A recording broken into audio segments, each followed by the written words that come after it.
وشفيعنا ومولانا محمد صلى الله عليه وسلم أجمعين. قال الله تعالى: سبحانك لا علم لنا إلا ما علمتنا إنك أنت العليم الحكيم. رب اشرح لي صدري ويسر لي أمري واحلل عقدة من لساني يفقهوا قولي. أما بعد.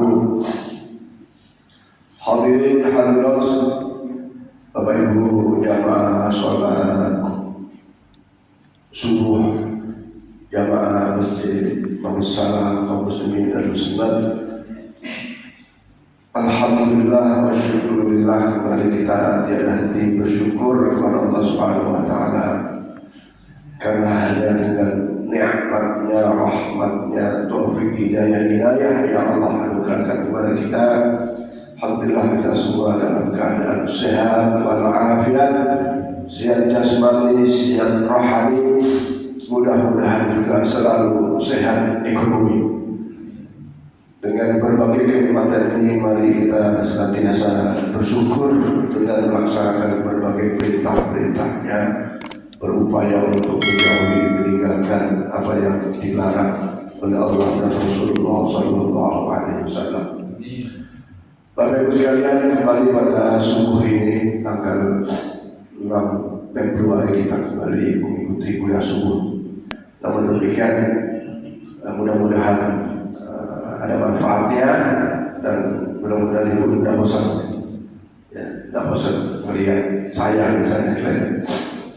Pagi ini Ibu sekalian, yang pertama kami menyampaikan terima kasih kepada ibu-ibu dan juga bapak-bapak bahwa kegiatan kemarin hari Jumat dapat terlaksana dengan baik. Alhamdulillah Pak Bupati datang dan sampai kepada acara yang kita rencanakan. Cuma ibu-ibunya saya juga, kita semua pada pulang, ibu-ibunya cuci piring, ya Masya Allah. Dan itu kita bahas kemarin, kita evaluasi.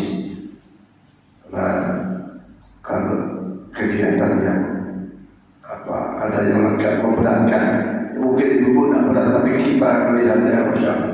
Terima kasih banyak, jazakumullah khairan katsiran. Mudah-mudahan pekerjaan ibu-ibu sekalian diganjar oleh Allah, dibalas oleh Allah dengan balasan yang berlipat ganda. Nah, ibu-ibu sekalian, bahwa sebagai makhluk Allah, sebagai manusia diciptakan oleh Allah, punya tugas, punya kewajiban. Di antara tugas dan kewajiban yang sangat-sangat mendasar adalah beriman kepada Allah Subhanahu wa Ta'ala. Maksudnya beriman di samping percaya akan adanya Allah Subhanahu wa Ta'ala yang menciptakan apapun yang ada di dalam dunia, di dalam bumi, di langit, di udara, dimanapun, bahkan dunia dan akhirat. Kita percaya itu bukti adanya Allah Subhanahu wa Ta'ala. Nah, setelah itu, karena kita percaya, maka apapun yang dititahkan, apapun yang diperintahkan menjadi kewajiban mutlak untuk dilaksanakan, yaitu mengabdi dan beribadah kepadanya. Di antara pengabdian dan ibadah itu ada yang mutlak, yaitu sholat. Sholat. Kalau puasa, ya kalau sakit boleh nggak puasa, tapi diganti hari lain. Kalau musafir, terus pas Ramadan boleh nggak puasa, baik ganti bulan lain, di hari lain. Kalau zakat bagi yang mampu, dan itu pun masih ada kadar-kadar tertentu yang menjadi wajib, misalnya ukurannya atau nisabnya atau masa kepemilikannya yang di dalam ilmu fikih disebut haul. Kalau tidak, belum wajib zakat itu. Tapi kalau sholat mau sehat, mau setengah sehat, mau sibuk, mau nggak sibuk, sakit dan seterusnya, mau musafirkah atau tidak, tetap sholat itu melekat kewajiban pada waktu-waktu yang sudah ditentukan. Dan semua ada caranya. Sampai-sampai kalau pada saat peperangan atau dalam keadaan al-khawf, takut situasinya, ada tata cara sholat yang diajarkan oleh Rasulullah Sallallahu Alaihi Wasallam. Ada sholat jamaah ada takdim, ada takhir. Artinya jamaah itu didahulukan atau diakhirkan. Ada lagi yang dikosor, diringkas dari 4 menjadi 2. Ada sholat harus berdiri, harus bisa boleh diri, boleh duduk, boleh berbaring, sampai dengan sholat isya. Segitunya pentingnya perintah sholat yang harus kita lakukan. Mau sibuk kemacetan di jalan, ada caranya di dalam sholat itu. Itu menunjukkan betapa pentingnya sholat. Sampai-sampai perintah sholat itu langsung Allah terima, langsung Nabi atau Rasulullah terima pada saat Isra dan Mi'raj. Kalau perintah-perintah lain melalui malaikat Jibril. Maka begitu pentingnya, begitu mendasarnya tentang kewajiban sholat, maka Allah memberi hadiah besar. Allah memberi ganjaran besar. Di dalam surat Al-Qur'an disebutkan, walladzina hum 'ala shalawatihim yuhafizun ulaika humul warithun alladzina yarisuna al-firdausa hum fiha khalidun. Dan orang-orang yang berusaha menjaga sholat-sholatnya, walladzina hum, dan mereka orang-orang yang alladzina fi sholatihim khashi'un, yang menjaga sholatnya di samping 5 waktunya juga dijaga khusyuknya, mereka mendapat warisan. Ya. Biasanya kalau soal warisan itu lebih kepada harta pusaka. Tapi ini apa warisannya? Alladzina yarisuna al-firdausa, mereka akan mendapatkan warisan surga Firdaus. Masya Allah, luar biasa. Tidak ada kenikmatan yang sangat-sangat luar biasa. Maka kalau kita mendapatkan kehidupan di akhirat, kita berada di surga Firdaus, surga bersama Rasulullah Sallallahu Alaihi Wasallam. Oleh karena itu, selalu kita bermohon, berdoa, kemudian ikhtiar. Ini kadang-kadang ada orang itu nyalahin Allah. Kenapa gak bangun subuh? Allah gak bangunkan. Kenapa tiap hari telat sholat subuh? Allah gak bangunkan. Sudahlah, gak istiqomah sholatnya, nyalahin Allah. Ketahuilah pada jamaah sekalian, sesungguhnya pada setiap diri ini ada yang namanya Allah kasih al-iradah juz'iyah. Ada keinginan-keinginan atau sebagian keinginan-keinginan itu ada pada diri kita. Ya, ada keinginan-keinginan itu mulai dari diri masing-masing, dari diri kita. Contoh, ibu mau minum kopi atau teh, itu bukan Allah yang menginginkan, kita yang menginginkan. Mau makan nasi goreng apa nasi putih, itu kita. Nah, kalau soal sholat, kita mau nggak sih bangun subuh? Kalau kita berkehendak al-iradah juz'iyah, berkehendak kepingin sholat subuh istiqomah, ya upaya, ikhtiar, usaha. Bagaimana usahanya ya? Masing-masing punya cara. Ada pakai alarm, ada kerjasama dengan istrinya supaya dibangunin. Banyak.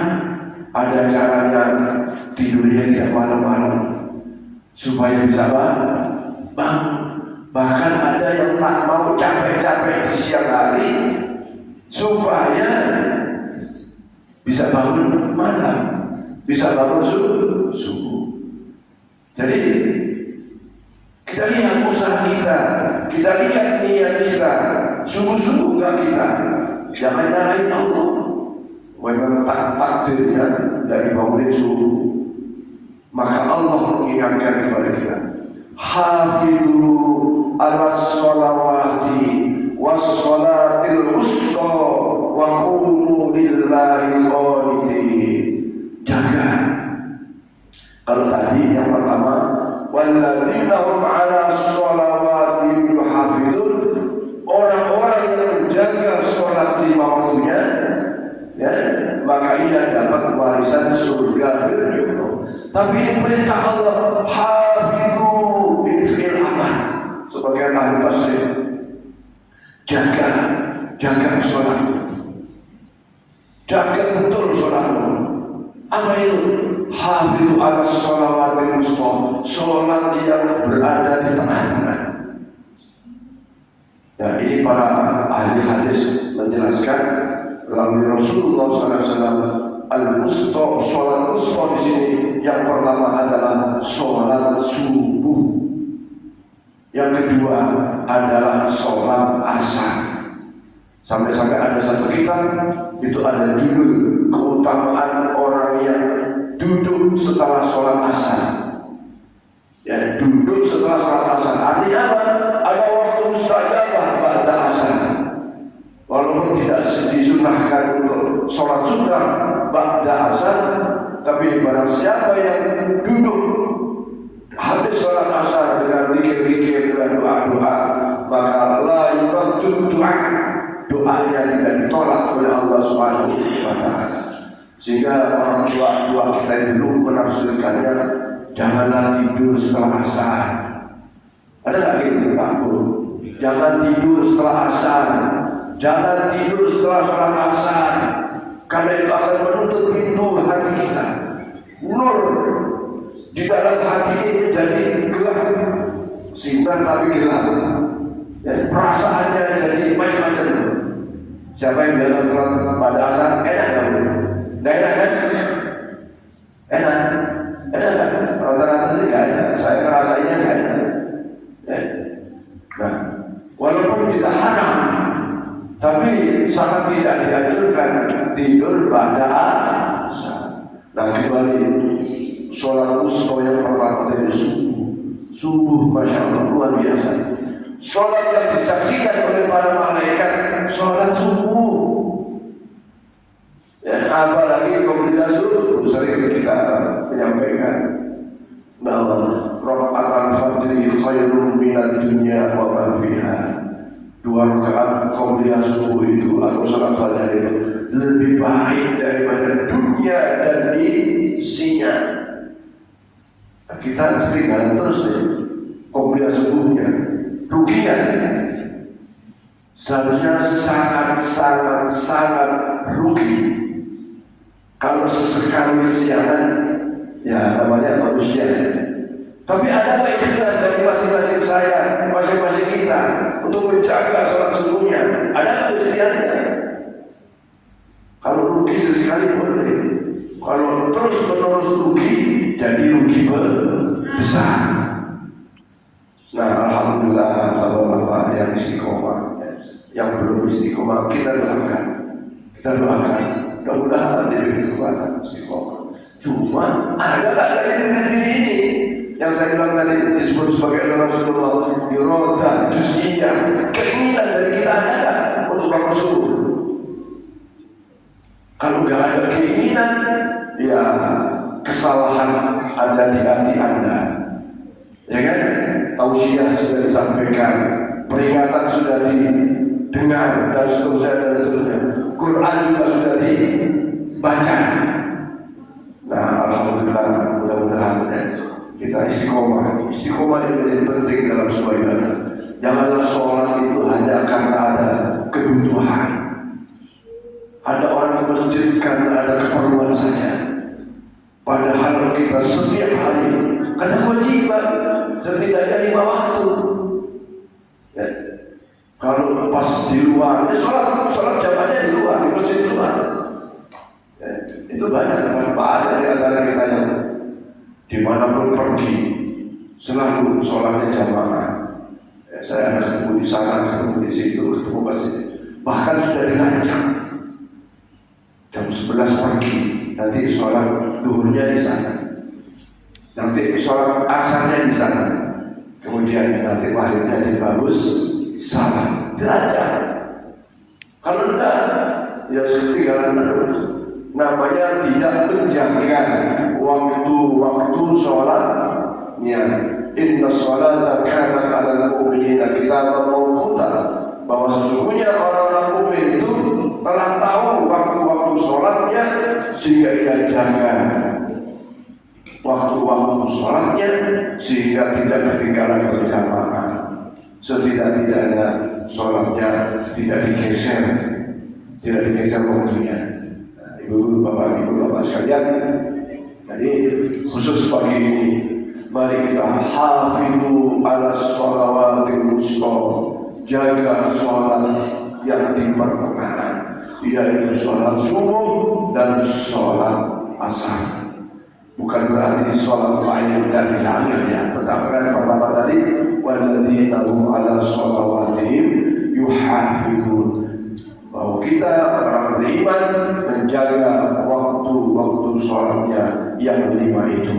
Kalau itu kita jaga, insya Allah dapat warisan surga firdaus. Kemudian Allah perintahkan kepada kita menjaga sholat pertengahan, yaitu sholat subuh dan sholat asar. Maka mudah-mudahan kita terus-menerus bermohon kepada Allah, ya Allah beri kekuatan kepada kami untuk istiqomah sholat 5 waktu dan istiqomah dalam sholat subuh dan asar. Ada orang istiqomahnya sholat maghrib ya, kalau maghrib ikut dia jamaah, ya tak lupa sholat maghrib. Tapi kalau sholat subuh, hitungannya lain lagi. Ya, sholat asar juga begitu. Ya, sehingga ada yang bilang asar kecapean, ya kan? Subuh kesiangan dan seterusnya. Nah, ini tentang sholat.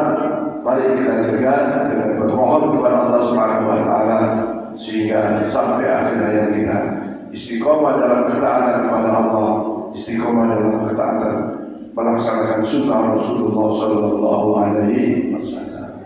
Selanjutnya para jemaah sekalian, kemarin saya ada kajian dan pertanyaan ibu-ibu di sana itu, masya Allah, tentang raja. Rupanya keistimewaan bulan Rajab itu sudah dikelola sedemikian rupa sehingga keluar dari tuntunan syariat agama. Nah, ibu sekalian, minggu yang lalu pun sudah ditanyakan sama Ibu Chandra itu tentang apa sih amalannya di dalam kita mengistimewakan bulan Rajab. Ya, memang bulan Rajab adalah bulan yang dimuliakan oleh Ashhurul Hurum. Apa makna hurum? Makna haram itu apa? Yang pertama al-hurum al-ula, bulan yang dimuliakan, bulan yang diagungkan. Ada Masjidil Haram, masjid yang dimuliakan, masjid yang diagungkan. Tapi ada sisi juga haram. Haram itu apa? Haram itu yang dilarang. Artinya bulan itu dilarang melakukan kemaksiatan, dilarang melakukan perbuatan yang merendahkan derajat bulan itu, pekerjaan. Nah, jadi haram itu satu sisi artinya dimuliakan, yang kedua dalam syariat itu yang dilarang, maksudnya dilarang itu dilarang melakukan sesuatu yang menjadi kemuliaannya hilang. Nah, dulu Allah larang peperangan, ya, Allah larang sesuatu yang zalimun li nafsihi. Ayatnya kan sudah jelas bahwa bismillahirrahmanirrahim inna tashhuri inna Allah ta'ala fi kitabillah yawma khalaqas samawati wal ard fala tadlimu anfusakum. Nah, ini ada kita pahami. Fala tadlimu anfusakum, kalian jangan menzalimi dirimu sendiri pada saat Ashhurul Hurum, bulan-bulan yang dimuliakan. Apa maknanya? Menzalimi diri sendiri yang pertama adalah melanggar perintah agama, tidak melaksanakan kewajiban. Sholat itu wajib, nggak dikerjakan. Itu artinya menganiaya diri sendiri. Yang kedua, sudahlah tahu ini bulan mulia, sudahlah bulan mulia tidak menjalankan perintah, malah bikin kemaksiatan, malah bikin dosa. Itu yang disebut dzalimun. Apa sih? Menganiaya, merugikan diri sendiri. Maka kita berupaya di satu sisi menjalankan perintah, di sisi lain tidak melakukan apa yang dilarang oleh Allah dan Rasulullah Sallallahu Alaihi Wasallam. Dan jadi kembali kepada kemuliaan Rajab, di satu sisi akan ada peristiwa Isra dan Mi'raj Rasulullah Muhammad Sallallahu Alaihi Wasallam.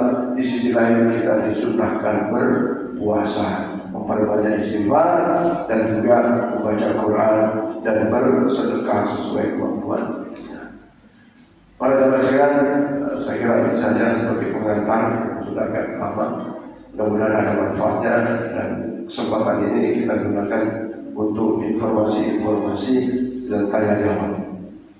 Informasi yang pertama, insya Allah pagi ini akan ada kerja bakti yang lain. Insya Allah akan ada kerja bakti dari jam 7 dan 7 jam 7 kita akan ada kerja bakti untuk pelaksanaan pembangunan menara TPR madrasah, perpustakaan dan lain-lain. Bagi bapak-bapak yang punya tidak ada kegiatan di luar, sehat, mari kita bersedekah dengan tenaga kita untuk pembangunan kelengkapan masjid kita, kerja bakti. Dan ibu kalau ada yang ya kemarin itu walaupun tak ada kerja bakti, tapi melihat material-material datang, ada yang datang bawa roti, bawa minuman, ini sedekah kembali kepada kita. Yang ini informasi yang disampaikan.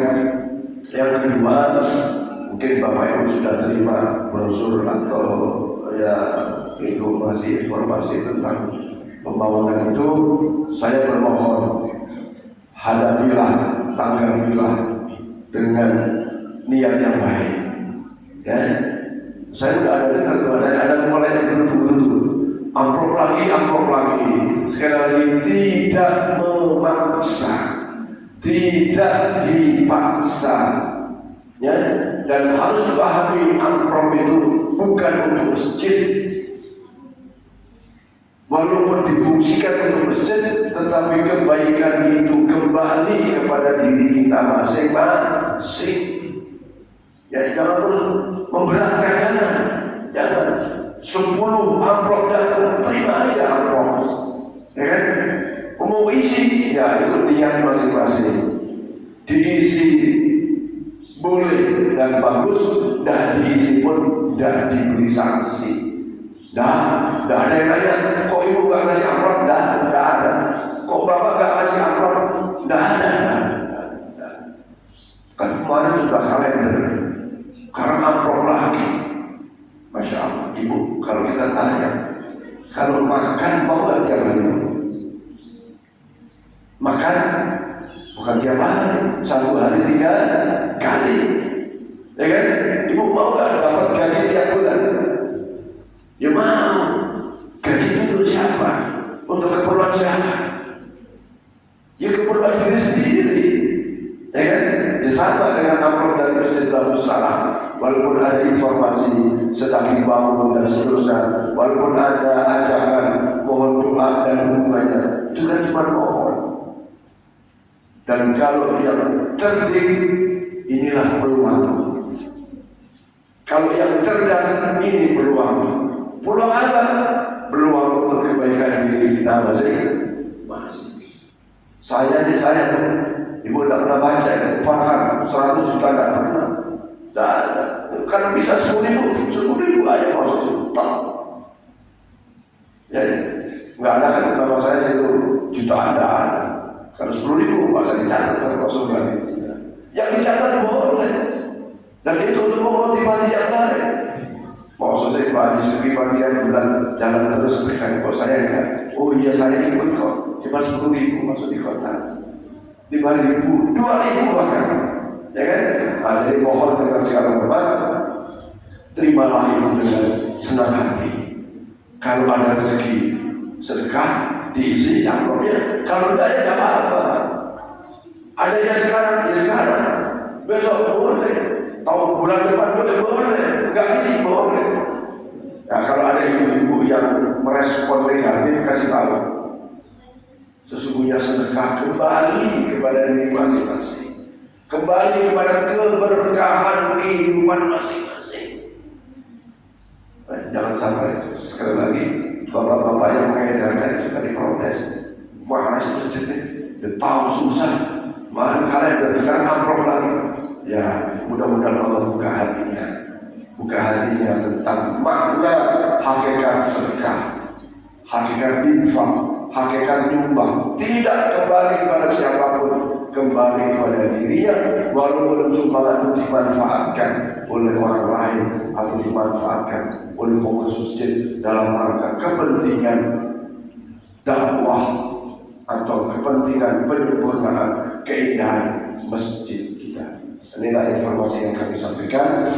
Sekali lagi saya ulang bahwa proses pembangunan ini setidaknya Pak Asad kemarin wawancara dengan siapa Pak Asad? Wawancara dengan tukang itu disebar itu dibaca oleh sedunia itu kalau dia membaca. Hati-hati Pak Asad kalau dia apa namanya disebar itu harus ngomong dulu dengan Pak Wali. Ada berapa lama itu? Ya, jadi hati-hati. Ada informasi begitu. Termasuk Pak Bupati sudah memposting kegiatan waktu di masjid kita. Ya, jadi itu. Dan berikutnya silakan kalau ada yang ingin ditanyakan. Ada yang ingin ditanyakan? Ya, Pak Yaya silakan. Assalamualaikum warahmatullahi wabarakatuh. Waalaikumsalam. Saya mungkin bertanya kepada topik yang minggu lalu masalah mandi rujuk. Ada susah mandi. Ada susah ya. Ada beberapa teman menanyakan tentang mandi tersebut. Setelah mandi terus sholat, berwudu terus sholat. Setelah sholat dia mengatakan kok lupa bacaan mandi besar ini. Itu bagaimana hukumnya, apakah diulangi lagi atau tidak? Itu yang pertama. Yang kedua, saya menyimak apa yang disampaikan oleh Pak Ustadz tadi tentang sholat. Pada dasarnya manusia akan mengalami sakit terminal, ketidakberdayaan. Nah, bagaimana caranya? Mungkin ini tekniknya. Bagaimana caranya sholat isyarat? Ada yang saya dengar dengan kedipan mata saja sudah sah. Mohon terima kasih Pak Ustadz.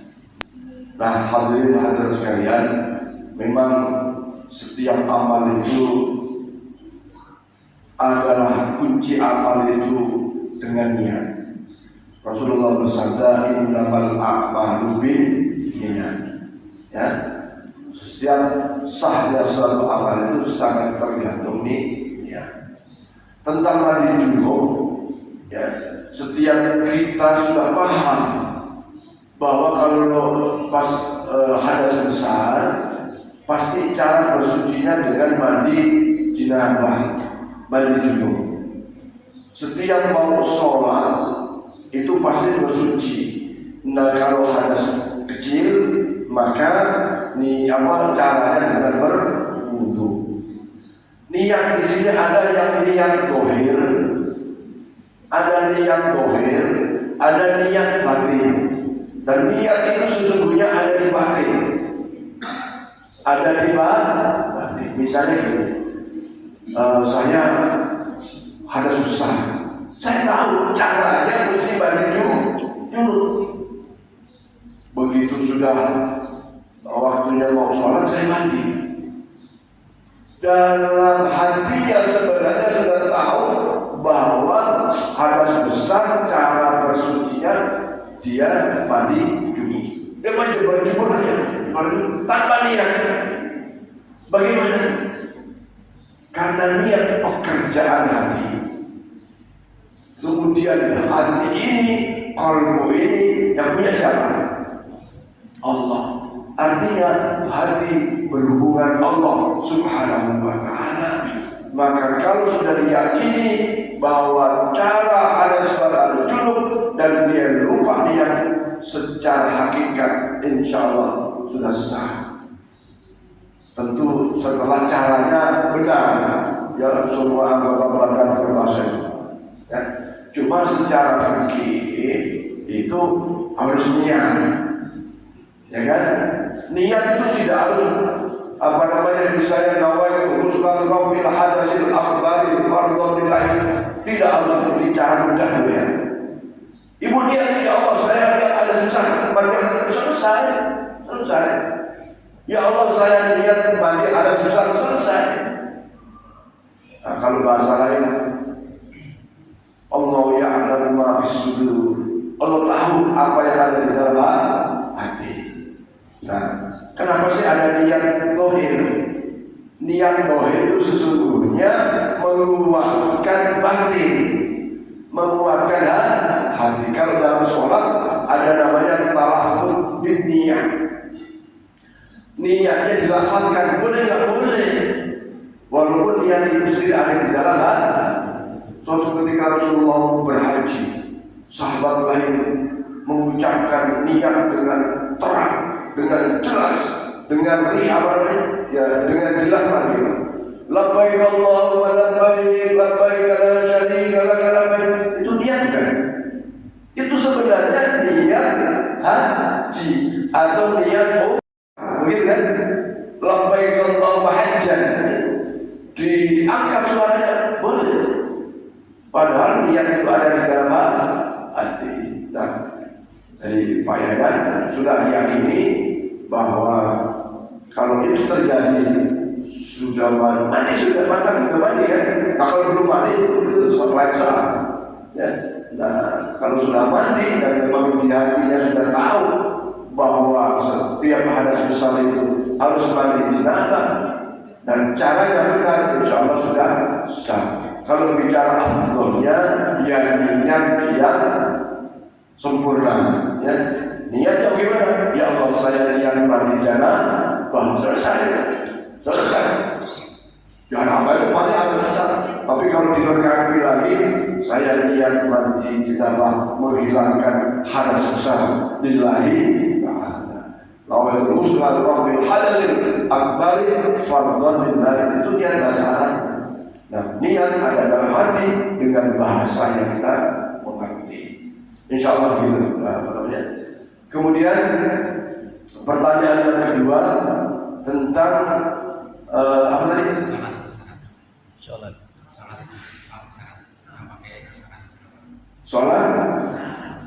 Yang pakai syarat kalau kita lagi sholat ya. Begini seperti tadi Bapak Ibu sekalian, saking pentingnya sholat maka dengan isyarat pun boleh. Ya. Suatu ketika Pak Haji Sukiman sakit, bagaimana? Beliau nanya, Pak Ustaz bagaimana sholat saya ini? Sementara ada pempes, ada yang macam-macam para sakit ya, sakit ada kantong kotoran dan bagaimana? Udah tanya enggak? Bagaimana tanya? Apa ini harus ambil pasir dari luar? Tidak perlu. Sudah tempel saja di mana ini. Inilah yang disebut oleh Rasulullah SAW, oleh Allah yuridullahu bikumul yusra wa la yuridu bikumul usra. Dalam keadaan darurat yang haram itu bisa dihalalkan. Ya, BABI haram nggak? Haram nggak? Haram. Karena nas Quran ada.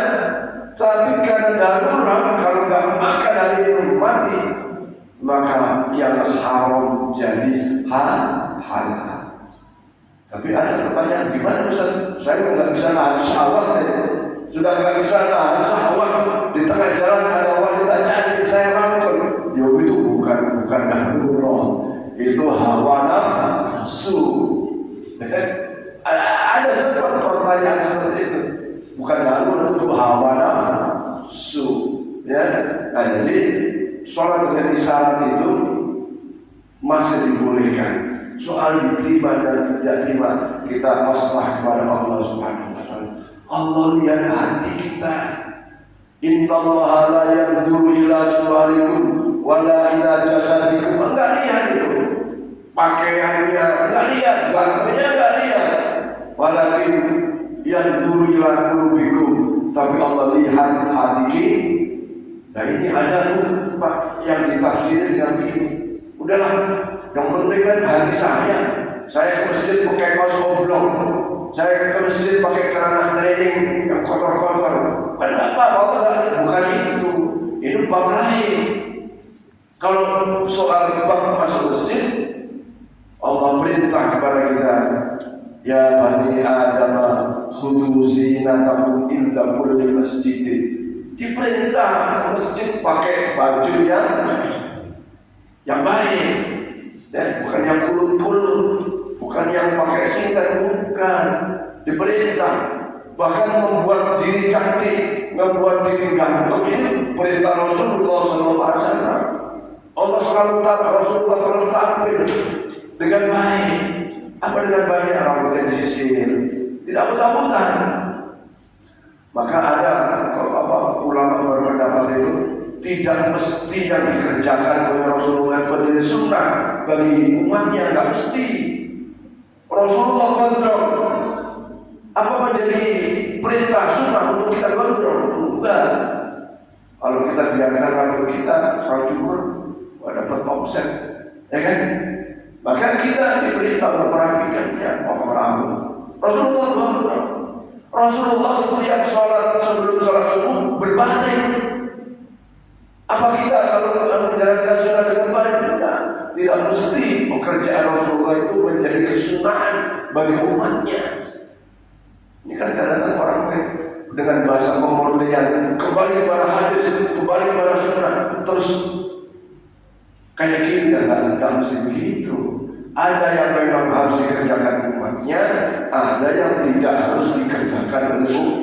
Enggak mampu. Rasulullah SAW sampai pun enggak mampu, tidak mampu. Rasulullah istrinya berapa? Oh kita istri 9, tidak mampu. Dan 2 aja susah. Dan juga bilang, mungkin dulu wajahnya sekarang. Assalamualaikum warahmatullahi wabarakatuh. Assalamualaikum. Yang Pak Ustadz sampaikan dosen tadi mengenai sholat ya Pak. Ya. Nah sebelum dari itu Islam ini kan ada yang wajib, ada yang sunnah, ada yang larangan, ada yang dianjurkan dan ada yang sunnah. Ya. Nah sehubungan dengan itu saya ingin bertanya Pak, apakah ini termasuk sunnah, apakah termasuk anjuran? Terutama maaf ibu, mungkin saya juga pernah melakukan itu. Pada saat masuk masjid, kita sholat tahiyatul masjid. Terus mau qabliyah pindah lagi gitu sajadahnya. Habis qabliyah nanti mau wajib pindah lagi gitu. Jadi pindah-pindah. Nah ini apakah termasuk sunnah, apakah termasuk anjuran dan apa hukumnya? Terima kasih. Sampai Rasulullah mencium Hajar Aswad. Ya. Rasulullah mencium Hajar Aswad. Kenapa? Salah satu fadilah mencium Hajar Aswad itu bahwa Hajar Aswad itu akan menjadi saksi atas kehadirannya di Ka'bah atau di Masjidil Haram. Ya. Maka sampai Sayyidina Umar itu mengatakan, kalaulah bukan Rasulullah yang melakukannya, aku tidak akan mencium wahai batu. Bukan batu, tidak memberi mamorat, tidak memberi manfaat. Jadi kuncinya ada saksi.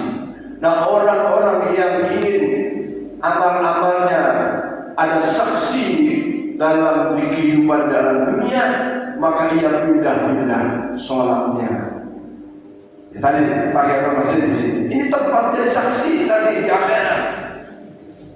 Tempat yang dipijak pada saat kita berbuat kebaikan itu akan menjadi saksi. Apa ini ya? Loh iya tuh sekarang di dunia aja ada ilmu sidik jari, ya kan?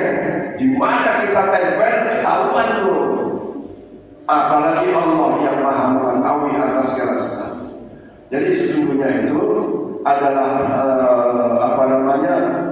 namanya itu bukan kewajiban atas sunnah usul, tetapi dibolehkan. Ya, al-mandub dibolehkan. Boleh pindah-pindah tempat boleh. Bahkan enggak, satu masjid, tapi tapi lebih bagus juga di sini di itu lain soal berarti, lain soal.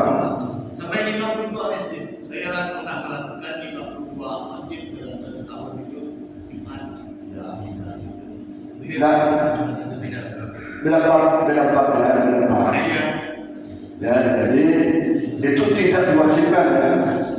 Itu tidak disunahkan secara perintah tidak, tapi boleh aja. Pindah-pindah masjid boleh. Bayangkan tuh kalau si A ini maaf lumpuh. Bagaimana bisa terjadi 52 masjid? Oke, tapi boleh tidak harus dipahami. Hukum itu ada yang dianjurkan betul, ada yang harus dikerjakan, ada yang boleh-boleh saja dikerjakan. Nah, jadi sekarang sudah umum tuh di beberapa masjid tertentu, ya, sholat isya di posisi ini. Nanti pada sholat ba'da isya tuh digeser tuh, ganti aja temennya, ya kan, dia tempati temennya, boleh boleh. Itu sesungguhnya punya harapan supaya pekerjaan baiknya disaksikan, ada saksi, yaitu tempat. Jadi boleh. Ya, cuman kalau misalnya masjid penuh, terus dia harus tutup sana guys, ya nggak segitunya. Karena apa? Walaupun satu tempat ini juga menjadi saksi segala perbuatannya, gitu ya. Jadi tidak harus menggeser temannya, ya tidak harus. Tapi kalau sama-sama tahu, boleh bergesernya, boleh. Pekerjaan itu kan kemanfaatan untuk bagi yang tahu. Nah, jangan sampai pekerjaannya itu menimbulkan orang lain. Mana sih kok kayak gitu ya? Ini pekerjaan hati kadang-kadang kalau nggak tahan juga repot. Karena nggak semua orang tahu hukum itu gitu. Nah, kalau yang tahu oh iya, ini kan supaya ada saksi ini, saksi itu, dan lain-lain dan seterusnya. Intinya itu dibolehkan, tetapi tidak dianjurkan. Apalagi bisa menimbulkan dia seperti orang sholat tuh kakinya dilempari gitu. Jadi kan hakikatnya kan tidak seperti itu, ya. Jadi kesimpulannya bisa itu dibolehkan. Sekarang itu mungkin satu lagi. Di pertanyaan ini. Nah, Bapak-bapak sekalian, insya Allah minggu depan Pak Ustadz Mukarram kalau sudah ada, karena selama kemarin ini beliau di Jakarta. Sekali lagi mudah-mudahan apa yang kita kerjakan di Masjid Batu Salam ini dan di berbagai tempat, mudah-mudahan ini menjadi amal soleh kita semua, menjadi ibadah kita semua, dan mudah-mudahan ibadah kita diterima oleh Allah Subhanahu Wa Taala. Kemudian yang terakhir kembali saya ingatkan bahwa hari ini akan ada jawab ini, maka mari kita sumbangkan pada kita, ya, untuk kebaikan di program masjid kita, dan bagi bapak ibu yang ada kelebihan rezeki, ya, hari ini nyumbang, besok nyumbang, bulan ini nyumbang, bulan depan nyumbang, tahun ini nyumbang, tahun depan nyumbang, tidak ada masalah. Asal kita mampu, sebagaimana kita butuh tiap hari butuh makanan, ya, tiap hari butuh minuman dan seterusnya, supaya sedekah kembali kepada kita masing-masing. Wallahu a'lam bishawab. Al-Fatihah. A'udzu billahi minasyaitonir rajim. Bismillahirrahmanirrahim. Alhamdulillahirabbil alamin. إياك نعبد وإياك نستعين صراط المستقيم صراط الذين أنعمت عليهم غير المغضوب عليهم ولا الضالين بسم الله الرحمن الرحيم الحمد لله رب العالمين اللهم صل على سيدنا محمد وعلى آل سيدنا محمد اللهم اغفر لنا ذنوبنا ولوالدينا وارحمهم كما ربونا صغارا اللهم ارزقنا زدنا علما نافعا وعملا صالحا متقبلا ورزقا واسعا وباركا حلالا طيبا اللهم اشف امورنا وامور الدنيا والاخره اللهم اشف امورنا مع الرحم في قلوبنا واجسادنا مع السلامه والعافيه وحسن مقاصدنا في هذا الجمال